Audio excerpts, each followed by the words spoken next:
Students of all ages love stories, and reading aloud to kids is a great way to engage them in discussion about how they understand and interpret the text.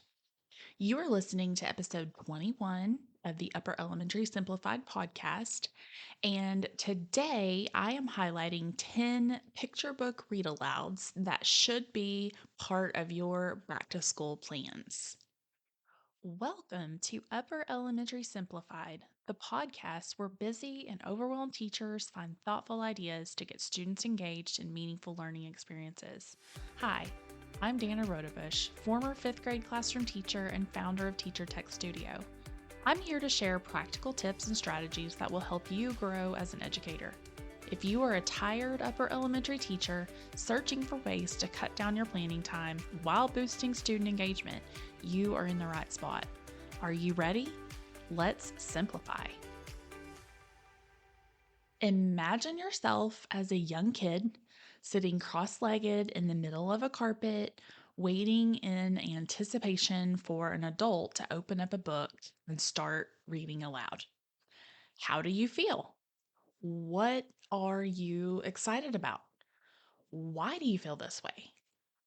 Reading aloud to children is beneficial to them in so many ways.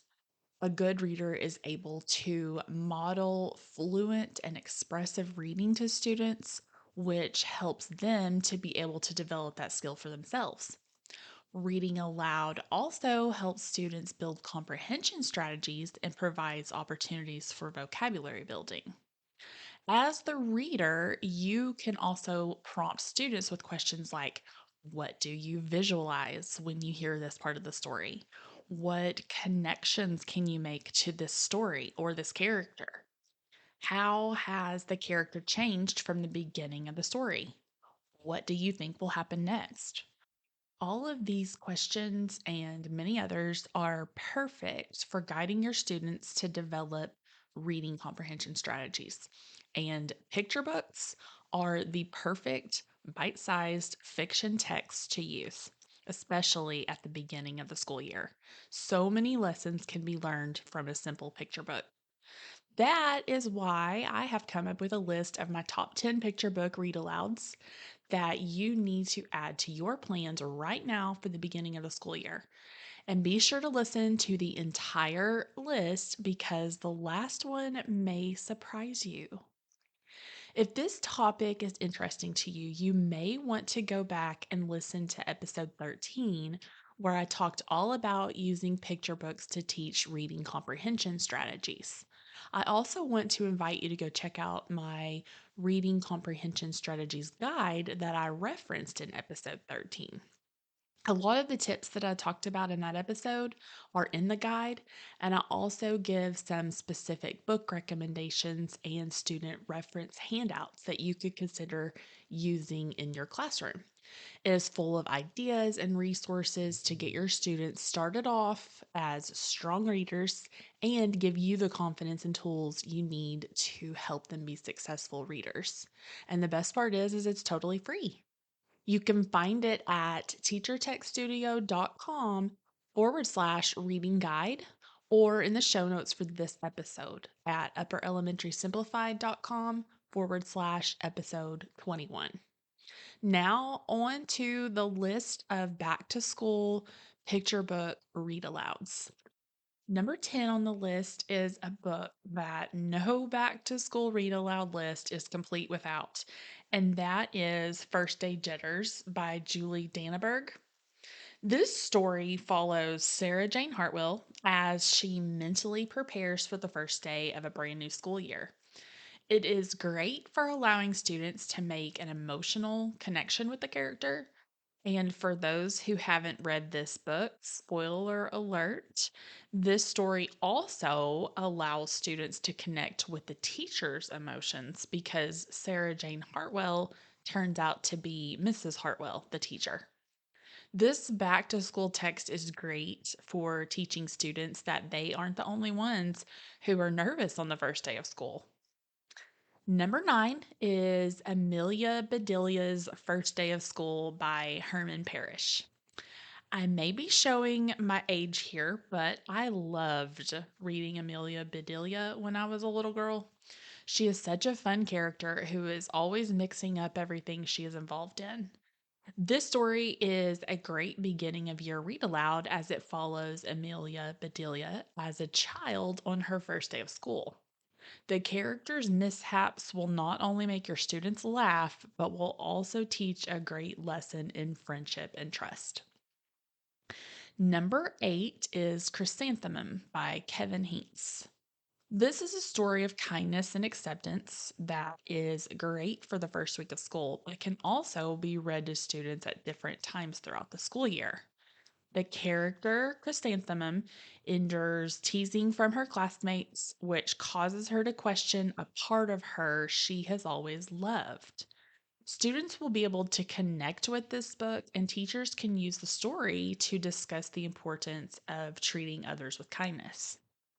Number 7 is If You Take a Mouse to School by Laura Numeroff.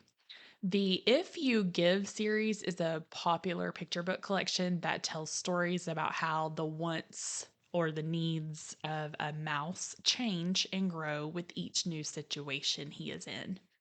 This time, the mouse is going to school, and this book is a fun and entertaining beginning of the year read aloud for the classroom. Number 6 on the list is Decibella and Her 6-Inch Voice by Julia Cook. Decibella is a character who learns a valuable life lesson of communication when she finds that her loud voice is disrupting and upsetting her classmates. This picture book is great for the beginning of the year, but it can also be used anytime throughout the school year to reinforce voice level procedures. Number 5 is The Bad Seed by Jory John. The title of this book always reminds me of the Seinfeld episode where Elaine tries to make George look bad to her friend so that friend won't want to date George. Anyway, the character known as the Bad Seed goes through a positive change in this memorable story. He goes from being bad in everything he does to wanting to be happy and good. While this beginning of the year read aloud is great for back to school, it could also be used by reading teachers to teach about character change later in the year.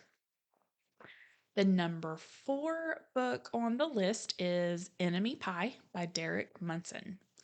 In this story, the dad helps his young son turn an enemy into a friend in this beginning of the year read aloud as he teaches him how to deal with conflict through the use of a metaphorical pie. This story will help readers to see that dealing with differences in opinion can be overcome and quote unquote enemies can become true friends. This is also one of the book recommendations that I made in my reading comprehension strategies guide. Number 3 is Spaghetti and a Hot Dog Bun by Maria Dismondi. Another story included in my reading comprehension strategies guide. Lucy is faced with a challenging yet real world situation as she is forced to make a decision about if she should help the very person who has been mean to her or not. This story emphasizes courage, bravery, kindness, and a sense of self, and is a valuable beginning of your read aloud to spark discussion about these topics. It can also be utilized throughout the school year to reinforce the messages in the story. Number 2 on the list is What If Everybody Did That by Ellen Javernick. This read aloud book offers teachers the opportunity to develop in students a realization that even little choices they make can affect the world and the people around them, whether positively or negatively. It provides readers with a lesson in dealing with consequences, which, as we know, is a great back to school topic.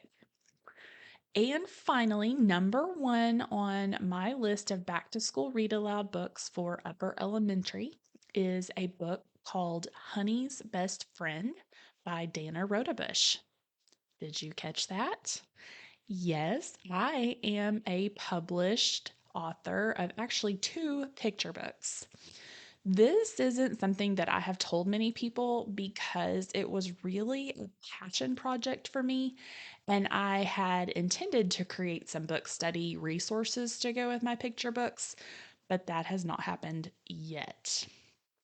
Anyways, Honey's Best Friend is a picture book that I wrote and digitally illustrated, and it is a mostly true story of an experience that I had with my dog when I was a little girl. I also dedicated the book to my sweet mom for instilling her love of dogs in me. I added this book to the list because there really is a lot that teachers can do with the story. It would be great to teach theme. You could use it to teach character development, making predictions and inferences, and it would be great to introduce plot twists. The description I wrote for Amazon says, "One dog's story about friendship." Honey learns a powerful lesson in this heartwarming story of a dog and her girl. Dogs provide humans with unconditional and never ending love. But how do dogs feel about their humans? Do they feel the deep emotional connection? Find out why kids are a dog's best friend in Honey's Best Friend. This story was written to teach about the special bond of true friendship. Other themes that are expressed include loyalty, belief in oneself, and perseverance. While it is a children's picture book, it is a relevant story that can be enjoyed by readers of all ages. And that is the description I wrote for Amazon. So, I would absolutely love it if you would check out Honey's Best Friend on Amazon and plan to use it in your classroom with your students this school year. If you do decide to grab it, send me a screenshot of your Amazon order confirmation, and I will send you a coupon to get my digital novel study activities for free to use later in the school year. I will link those activities in the show notes so you can see what you will be getting. There will also be instructions there about how to send me your book order confirmation for the picture book. So that wraps up my list of back to school read alouds for upper elementary students. I hope that this list has been helpful to you and that you have found a few that you would like to add to your first week of school plans. I have linked all of the books that I mentioned in today's episode in the show notes at upperelementarysimplified.com/episode 21. So be sure to go and check those out. And remember, if you send me a screenshot of your order of my book, Honey's Best Friend, I will send you a coupon to grab my digital novel study activities for free. Be sure to join me next week as we talk about team building and classroom community. Thank you so much for listening to this episode of Upper Elementary Simplified. I hope you were able to take away something useful that will help you grow as a teacher. I do have a quick favor to ask before you go. If you are enjoying the podcast, please let me know by leaving me a review. It really does make a difference because reviews impact search results, which helps me to expand my reach to other educators. Plus, I love to read my listeners' comments. Until next time, keep life simple.